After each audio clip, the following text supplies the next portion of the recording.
Dieu qui seul possède l'immortalité, qui habite la lumière inaccessible, lui qu'aucun homme n'a vu, ni ne peut voir. 1 Timothée 6,16. Jésus prit la parole et dit: Je te loue, ô Père, Seigneur du ciel et de la terre, parce que tu as caché des choses aux sages et aux intelligents et que tu les as révélées aux petits enfants. Matthieu 11, 25. Un historien des religions disait: J'ai toujours été convaincu que Dieu nous échappe totalement, et je me définis comme un croyant agnostique, c'est-à-dire un croyant parce que j'ai fait l'expérience d'aimer un être qui nous dépasse totalement et que je ne saurais définir. Autrefois, un ami de Job lui avait dit: Peux-tu, en sondant, découvrir ce qui est en Dieu, ou découvriras-tu parfaitement le Tout-Puissant? Ce sont les hauteurs des cieux, que feras-tu?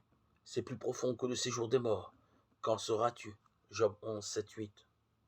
L'homme a un esprit doté d'intelligence qui lui permet d'entrer en relation avec Dieu. Mais Dieu est infiniment grand. Notre intelligence naturelle est incapable d'entrer dans sa connaissance. Mais il ne veut pas nous laisser dans l'ignorance. Il nous donne ce dont nous avons besoin, ce que Dieu a préparé pour ceux qui l'aiment.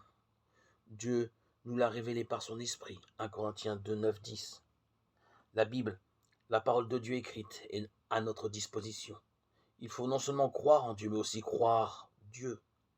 Nous pouvons croire que Jésus a existé, ce qui sur le plan historique est difficile à nier, mais il nous faut aussi croire en Jésus. Vous croyez en Dieu, croyez aussi en moi, disait Jésus à ses disciples, Jean 14, 1.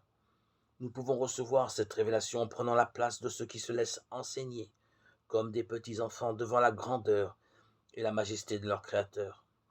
La foi vient de ce qu'on entend, et ce qu'on entend par la parole de Dieu. Romains 10, 17.